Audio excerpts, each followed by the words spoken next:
જય શ્રી સ્વામિનારાયણ.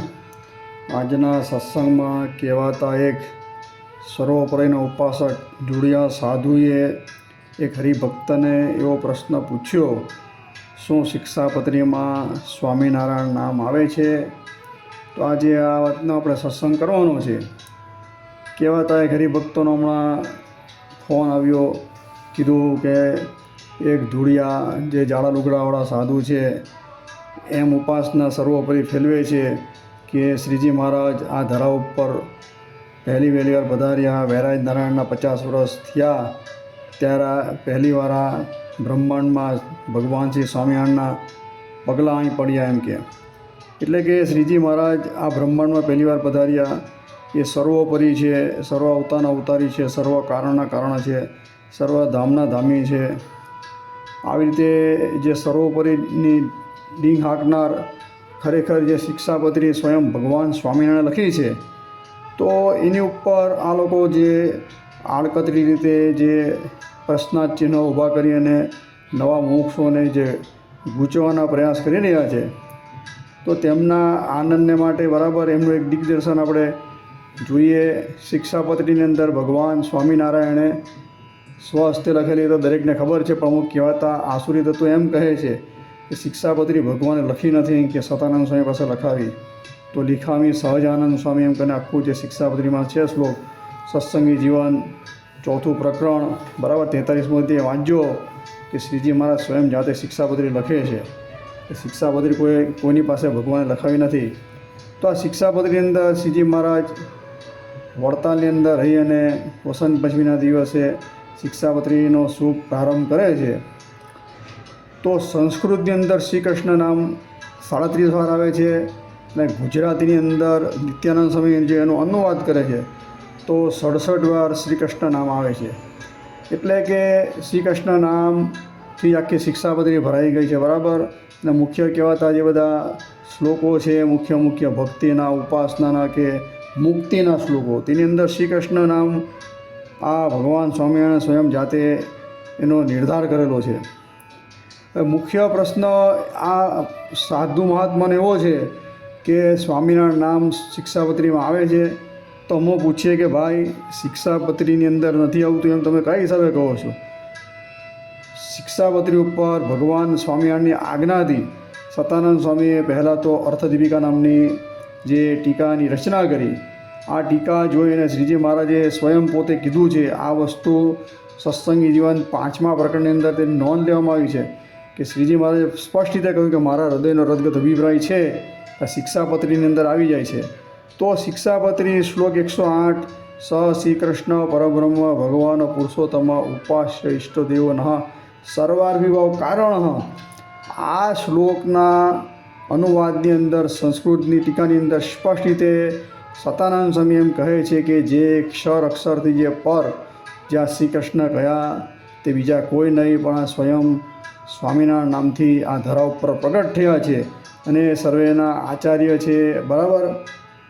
આવો ઉલ્લેખ કર્યો છે, અપાર કરુણે કરી અને આ ધરા ઉપર પ્રગટ થઈ સ્વામિનારાયણ નામ લખેલું છે. એટલે ભાઈ પહેલાં અભ્યાસ કરો બરાબર સંપ્રદાયના શાસ્ત્રનો. આ તમે જે બધી ગામઠી વાતો વાંચો છો, ગુણાતીતાનંદ સ્વામીની વાત ને ગોપાળાનંદ સ્વામીની વાત, એક બાજુ સાઈડ પર મૂકી દેવો. સંપ્રદાયના જે મૂળ પ્રબંધો શિક્ષાપત્રી વાંચો, એના ઉપર જે આ શિક્ષાપત્રી ઉપર બે ભાષ્ય મુખ્ય જે છે સત્યાનંદ સ્વામીનું અર્થદીપિકા અને રઘુવીરજીવાનું શિક્ષાપત્રી ભાષ્ય વાંચો તો તમને ખબર પડે. એટલે ભગવાન શ્રીજી મહારાજે સ્વયં શ્રી કૃષ્ણ 37 વાર સંસ્કૃતની અંદર નામ લખેલું છે અને એનું ગુજરાતી અનુવાદ કરતાં પંડિતવર્ય શાસ્ત્રાર્થ મહારથી નિત્યાનંદ સ્વામીએ 67 વાર શ્રી કૃષ્ણ નામ લખેલું છે. તો આ 37 અને 67 જે શિક્ષાપત્રીના નામ છે, તો સતાનંદ સ્વામી સ્પષ્ટ રીતે કહે છે એ શ્રી કૃષ્ણ કોઈ અવર નહીં પણ સાક્ષાત અક્ષરથી પર જે છે એ સ્વામિનારાયણ ભગવાન જ છે બરાબર. તો આ મહાત્મા બધી મોટી જે ગગન પુષ્પ જેવી બધી ડીંગો હાંકી રહ્યા છે કે શિક્ષાપત્રીમાં ક્યાં સ્વામિનારાયણ નામ છે. તો આ અર્થદીપિકાની અંદર શિક્ષાપત્રીની અંદર બરાબર અર્થદીપિકાની અંદર 108મી ટીકા વાંચી લેવી. હવે ભગવાન સ્વામિનારાયણના સતાનંદ સ્વામીએ અનેક નામો સત્સંગી જીવનની અંદરથી તારણ કરી અને 1000 જેટલા નામ કર્યા. એના ક્ષાર રૂપે જોઈએ તો જનમંગલ રૂપે 108 નામ કર્યા, બરાબર. સર્વમંગલ જનમંગલની અંદર જે 100108 નામ જે છે તેમાં પહેલું નામ જ શ્રી કૃષ્ણ શ્રીજી મહારાજને સંબોધીને કહેવામાં આવેલું છે. સત્સંગી જીવનનો પહેલો શ્લોકમાં બી શ્રી કૃષ્ણ નામથી જ પહેલું મંગલાચરણ કરવામાં આવે છે. શ્રીજી મહારાજ સ્વયં શિક્ષાગત્રીમાં પહેલો શ્લોક વામે યશ્ય સીતા રાધામાં પણ શ્રી કૃષ્ણ નામથી પોતે મંગલાચરણ કરે છે. અંતિમ શ્લોકની અંદર પણ શ્રી કૃષ્ણ નામ 108મા શ્લોકની અંદર શ્રી કૃષ્ણ નામ એ શ્રી કૃષ્ણ અવર કોઈ નથી, બરાબર. 108મા શ્લોકની અંદર સ્પષ્ટ રીતે સતાનંદ સ્વામી કહે છે કે જે 37 વાર જે નામ લખાયા છે સંસ્કૃતની અંદર મારા ઈષ્ટદેવ પરમાત્મા શ્રી હરિએ, એ કોઈ અવરના નામ નથી, સાક્ષાત શ્રી કૃષ્ણ છે તે જ આ સ્વામિનારાયણ છે. પણ આ લોકોને શ્રી કૃષ્ણ નામની એટલી બધી એલર્જી છે, બરાબર.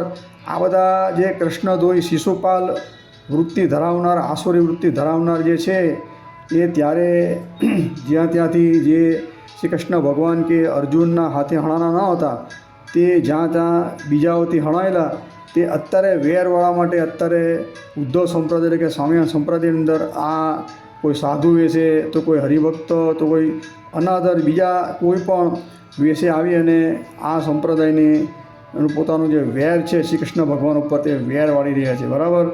તો આ લોકોને સ્પષ્ટ રીતે આ શિક્ષાપત્રી અર્થદીપિકા શ્લોક 108 જોઈ લો, બરાબર. એની અંદર સ્પષ્ટ રીતે લખેલું છે કે શ્રી કૃષ્ણ છે તે બીજા કોઈ નહીં પણ સ્વામિનારાયણ છે, માટે ખોટા ગટકડા બંધ કરી દેવું.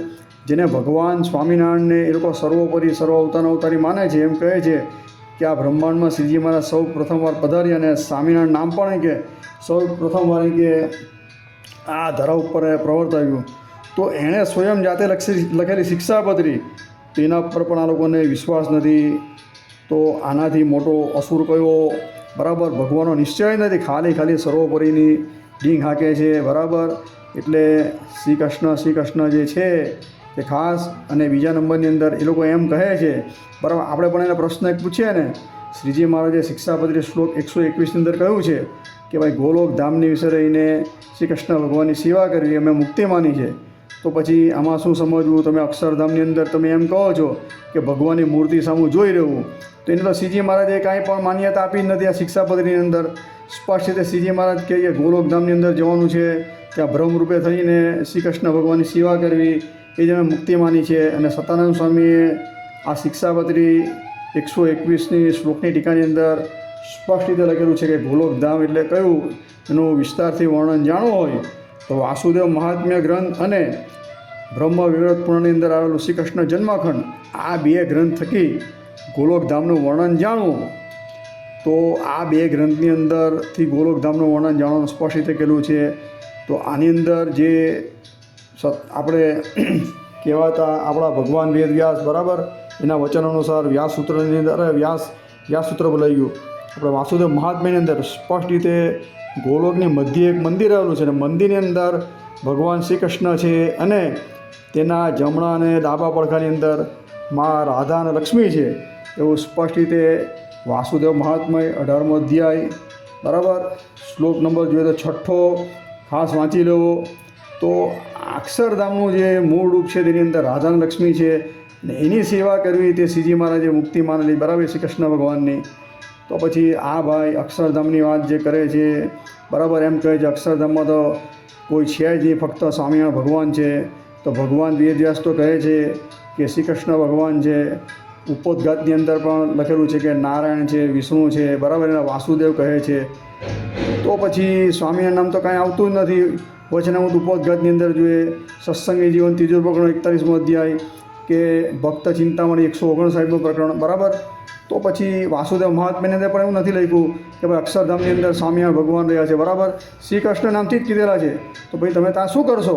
અને ગોલોક શબ્દ વાપરેલો ભગવાન સ્વામિનારાયણ, અને ગોલોકની મધ્યે આવેલું એક મંદિર છે તેને અક્ષરધામ કીધેલું છે. તો પછી આ શ્રી કૃષ્ણ અને સ્વામિનારાયણ વચ્ચે તમે જે મોટી દિવાલ ને ખાઈ ઊભી કરો છો, તો આ પ્રશ્નનો ઉત્તર આપો, પ્રત્યુત્તર, બરાબર. તમારા જે કહેવાતા બધા ગુરુજીઓ, તમે એમ કહો છો મારા ગુરુજીઓ છે તે તો આપતો પુરુષ છે, બરાબર, એ લોકોને તો દિવ્ય અનુભૂતિ થઈ છે બધી, આ અનુભૂતિવાળા, આ ગુણાતીત જ્ઞાનવાળા, બરાબર, જવાબ આપે કે અક્ષરધામની અંદર તો ભગવાન વેદવ્યાસે 18મો અધ્યાય, બરાબર, છઠ્ઠો શ્લોક એની અંદર સ્પષ્ટ રીતે કીધેલું. શ્રી કૃષ્ણ ભગવાન કહે છે હું છું તે મારા સિંહાસનની ઉપર મા લક્ષ્મી ને રાધિકાજી છે. અને આ જ વસ્તુ સત્સંગી જીવનની અંદર પણ ત્રીજું પ્રકરણ 41મા અધ્યાયની અંદર કીધેલું છે. સમાધિ પ્રકરણ થયું. આપણે બીજું પ્રકરણ સત્સંગી જીવનનું 5મો અધ્યાય અને 44મો અધ્યાય એક માંગરોળની અંદર સમાધિ પ્રકરણ ચાલુ અને બીજું આપણે જોઈએ તો અમદાવાદ શ્રીપુરની અંદર ચાલુ, બરાબર, શ્રીનગરની અંદર. તો સમાધિની અંદર આ વાત વચનામૃત પરથારાની અંદર પણ લખી છે. જેને સમાધિ થઈ તો અક્ષરધામમાં ગયા તો અક્ષરધામનું મૂળ રૂપ જોયું તો ત્યાં શ્રી કૃષ્ણ ભગવાનને જોયા, ત્યાં મા રાધા અને લક્ષ્મીની પણ ઉપસ્થિતિ જોઈ, બરાબર. તો આ વચનામૃત પરથારાની અંદર પણ આ લખેલું કે અક્ષરધામની અંદર રાધિકા અને લક્ષ્મીજી છે. સત્સંગી જીવનની અંદર પણ બીજા પ્રકરણની અંદર 5મો અને 44મો અધ્યાય તેની અંદર પણ લખેલું છે. તો પછી તમે કાં જશો, બરાબર. ત્યાં તો અક્ષરધામની અંદર તો શ્રી કૃષ્ણ ભગવાન છે ને રાધિકા બી છે ને લક્ષ્મી બી છે ને એની સેવા કરી શ્રીજી મહારાજ મુક્તિ માને છે ને ગોલોકનું વર્ણન કીધું સ્પષ્ટ રીતે. આ બે ગ્રંથ એના થકી મેં તમને આ પ્રમાણ આપ્યા, બરાબર. ને આપણા સંપ્રદાયનો પ્રમાણ આપ્યા ગ્રંથના. એટલે માપમાં રહેવું ભાઈ, માપમાં રહેવું. સર્વોપરીનો કેફ નથી આ તમને. આ તો અવતાર ધૂની વાત કરો છો. આ કાંઈ તમારી અક્ષરધામની પ્રાપ્તિ નથી, બરાબર. આ તો અધોગતિનો માર્ગ છે. શ્રીજી મહારાજે એમ કીધું છે, તમે તમારા ગુરુજી હમણાં બહુ બરાડા પડીને એમ કહે છે અક્ષરધામથી પર કોઈ ધામ જ નથી.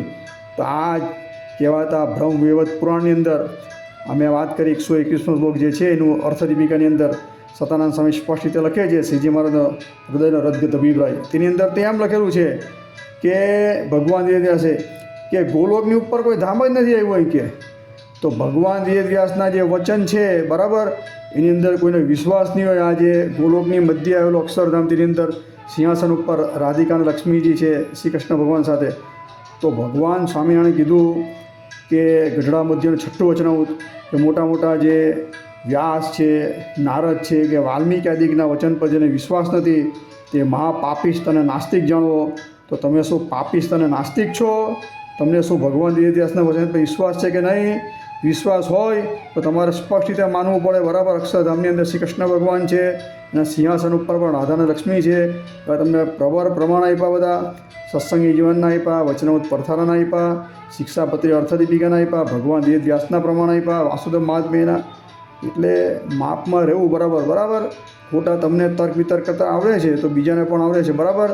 તર્ક વિતર્ક કરવા હોય તો પહેલાં ન્યાયશાસ્ત્ર ભણવું પડે, બરાબર. આજના સમયની અંદર જે વકીલો જે છે તે જેવા તર્ક વિતર્ક કરે તો અસલ જે આપણા કહેવાતા મહર્ષિ ઋષિઓ થઈ ગયા. તો ન્યાયશાસ્ત્રની અંદર આ પ્રક્રિયા, તર્ક પ્રક્રિયા જે બધી હતી એ તર્ક વિતર્ક જો ન્યાયશાસ્ત્ર ભણે તો વિશેષની વિશેષની અંદર હીરોએ પારંગત થાય. આ લોકોએ કશું કંઈ ભણવું નથી, કરવું નથી, એક જ પૂઠણું કરવું, બરાબર. ગુણાતીતાનંદ સ્વામીની વાત, એના સિવાય આગળ કોઈ જઈ શકતા નથી. કારણ કે ગુણાતીતાનંદ સ્વામીની વાત જે છે તે કલિયુગની અંદર અસુરોને મોહ ઉપજાવવા માટે આ વાતો, બરાબર, પ્રકાશની અંદર આવેલી છે.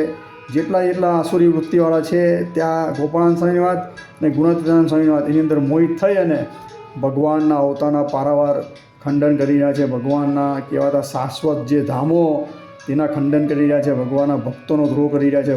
કહેવાતા સનાતન જે શાસ્ત્ર જેને ભગવાન શ્રીજી મહારાજે પણ પોતાના અભિષ્ટ 8 સત્શાસ્ત્રની અંદર જે ગણાવેલા છે, વેદ આદિક, ભાગવત આદિક, તેની પણ પારાવાળા લોકો નિંદા કરે છે આની અંદર વાતોની અંદર. એટલે આ કહેવાતા જાળા લુગડાવાળાને, બરાબર, જોઈ લેવું. 108મો શ્લોક એની અંદર સ્વામિનારાયણ નામ આવે છે ને શ્રી કૃષ્ણ ભગવાન જ છે ને, બરાબર. અને બહુ વધારે પડતા એમ તમે કહો છો કે આ સ્વામિનારાયણ નામ પહેલી વહેલી આ બ્રહ્માંડમાં ઉચ્ચાર્યું, તો સ્વામિનારાયણ નામ કયા વેદની અંદર લખેલું છે એનો પુરાવો પ્રૂફ આપવા વિનંતી, બરાબર, જણાવવા વિનંતી. જે પણ હોય તમારા ધૂળિયા પારંગત તે શોધતોડ ચાલુ કરી દે, બરાબર, આજથી કે કયા વેદની અંદર, કયા ઉપનિષદની અંદર લખેલું છે. કારણ કે કાશી પંડિત કૃષ્ણ વલ્લભાચાર્ય જે કૃષ્ણ વલ્લભદાસ હતા જૂનાગઢના, તેણે પુરાણની અંદર ખાખા ખોળા કરી અને જે વેંકટેશ્વર ભગવાન શ્રી કૃષ્ણ ભગવાનને સ્વામિનારાયણ નામથી સંબોધેલા તે નામ અહીં અડાવેલા છે, બરાબર. જો એ શબ્દ તમે લેવા જશો એ પ્રમાણો તો ઉલટું સાબિત થશે. જે વેંકટેશ્વર જે છે ભગવાન, બરાબર, કે શ્રી કૃષ્ણ ભગવાન એ સ્વામિનારાયણ છે. બેની વચ્ચે અભિન્નતા એટલે કોઈ ભેદ પરથાય નહીં. તમે તો બેની વચ્ચે ભેદ પરથો છો એટલે આ પ્રમાણ મહેરબાની કરીને લાવતા પહેલાં હજારો વિચાર કરજો. કૃષ્ણ વલ્ભાચાર્યના જે પ્રમાણ છે એ તો અમે જોયા છે અને તપાસેલા છે. તે ભગવાન સ્વામિનારાયણના ઉદ્દેશીને કાંઈ પણ કહેવામાં આવ્યા નથી. ફક્ત ને ફક્ત ભગવાન વેદ વ્યાસ રચિત એક જ પ્રમાણ છે. તે પણ ભગવાન સ્વામિનારાયણના પ્રાદુર્ભાવનું સદગુરુ ગોપાળાનંદ સ્વામીએ તેનો સંગ્રહ શ્રીમદ ભાગવત પુરાણ 10મ સ્કંદ બરાબર 50મો અધ્યાય 10મો શ્લોક અનુરૂપી ધર્મરક્ષાએ તેની અંદર કરેલો છે. વાસુદેવ મહાત્મય ગ્રંથનું અર્થ લઈને 18મો અધ્યાય 42, 43 અને 44 ફક્ત ને ફક્ત આ 3 શ્લોકો જે છે એ ભગવાન સ્વામિનારાયણના પ્રાદુર્ભાવના છે ઉદ્દેશીને ભગવાન વેદવ્યાસે કીધેલા છે. બરાબર. તો આપણા કહેવાતા યોગીવર્ય ગોપાળાનંદ સ્વામી તો સ્પષ્ટ રીતે કહે છે કે દેવકીનંદન શ્રી કૃષ્ણ ભગવાન છે, તેનો બીજો અવતાર શ્રીજી મહારાજ છે. આ જ વસ્તુ નિત્યાનંદ સ્વામી શ્રી હરિદિગ્વિજય બરાબર જોઈએ તો સાંદિલ્ય સૂત્રભાષ્યની અંદર પણ આ વસ્તુ લખવામાં આવી છે. અને શિક્ષાપત્રી અર્થદીપિકા પહેલો શ્લોક આ બધાની અંદર તમે જો બરાબર તો દેવકીનંદન શ્રી કૃષ્ણનો બીજો અવતાર શ્રીજી મહારાજને સ્પષ્ટ રીતે કીધેલું છે. બહુ પ્રવચનને લાંબુ ખેંચવું નથી. એટલે આ જે શિક્ષાપત્રીમાં 37 વાર શ્રી કૃષ્ણ નામથી શ્રીજી મહારાજને સંબોધેલા છે એવું સતાનંદ સ્વામીએ અર્થદીપિકા ભાષ્ય 108 શ્લોકની અંદર સ્પષ્ટ રીતે કીધેલું છે. એટલે કે દેવકીનંદન શ્રી કૃષ્ણ છે તે જ ધર્મનંદન હરિકૃષ્ણ છે. એટલે શ્રી કૃષ્ણ અને હરિકૃષ્ણ વચ્ચે કોઈ પણ ભેદ નથી. જે ભેદ પરથે છે એ સત્સંગી જીવન 3જું પ્રકરણ 29મા અધ્યાય પ્રમાણે ભગવાન સ્વામિનારાયણે મુક્તાનંદ સ્વામીને સ્પષ્ટ રીતે કીધું કે મોટો અસુર છે. એટલે કે જે અક્ષરધામનું મૂળ રૂપ છે, જેને અવતારી કહેવામાં આવે છે, ને જે આય ધરા ઉપર થયેલા અવતાર, એટલે કે અવતારી અવતાર વચ્ચે જે ભેદ પરથે છે એનાથી મોટો કોઈ અસુર નથી. આ શબ્દ ખાસ વાંચી લેવા. આ પ્રવચનને વિરામ આપીએ જ. અસ્તુ. જય શ્રી સ્વામિનારાયણ. સ્વામિનારાયણ ભગવાનની જય હો, જય હો.